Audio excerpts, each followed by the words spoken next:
இந்த வீடியோவில் நம்ம ஹெல்த்தியான ஒரு களி எப்படி செய்கிறதுன்னு பார்க்கலாம். கருப்பு பச்சரிசி, கருப்பு உளுந்து ரெண்டும் ஒரே அளவாக இருக்கணும்.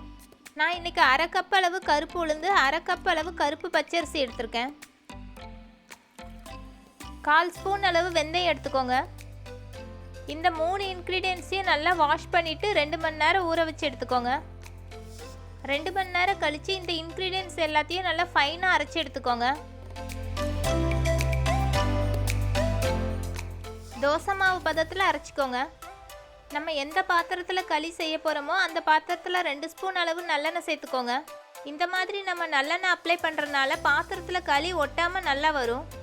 இப்போ நம்ம ஆயில் அப்ளை பண்ணியிருக்க பாத்திரத்தில் களி அரைச்சி வச்சிருந்த பேஸ்ட்டை சேர்த்துக்கலாம். கொஞ்சம் தண்ணி சேர்த்துக்கோங்க. தண்ணி போல தான் இருக்கணும். திக்காக இருந்துச்சுன்னா களி சீக்கிரமே கெட்டி ஆயிரும், ஆனால் வேகாது. இனிப்புக்கு தேவையான அளவு கரும்பு சர்க்கரை சேர்த்துக்கோங்க. நீங்கள் இந்த களியை கருப்பட்டியிலையும் செய்யலாம்.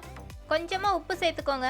இந்த களியை நீங்கள் ஹை ஃப்ளேமில் வச்சு செய்யக்கூடாது, சீக்கிரமே திக்கான மாதிரி ஆகிரும்.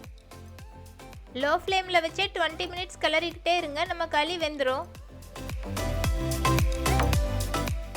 களி நல்லா வெந்ததும் அரை ஸ்பூன் அளவு சீரகம் சேர்த்துக்கோங்க. கொஞ்சம் தேங்காய் துருவி சேர்த்துக்கோங்க. எல்லாத்தையும் நல்லா மிக்ஸ் பண்ணிக்கோங்க. 5 நிமிஷம் கழித்து 1லேருந்து 2 ஸ்பூன் அளவு நல்லெண்ணெய் சேர்த்து நல்லா கிளறிக்கோங்க. கிளறி விட்டுட்டு ஸ்டவ் ஆஃப் பண்ணிடுங்க. இப்போ நம்ம ஹெல்த்தியான களி ரெடி. இந்த வீடியோ உங்களுக்கு பிடிச்சிருந்தனால லைக், ஷேர், சப்ஸ்கிரைப் பண்ணுங்கள்.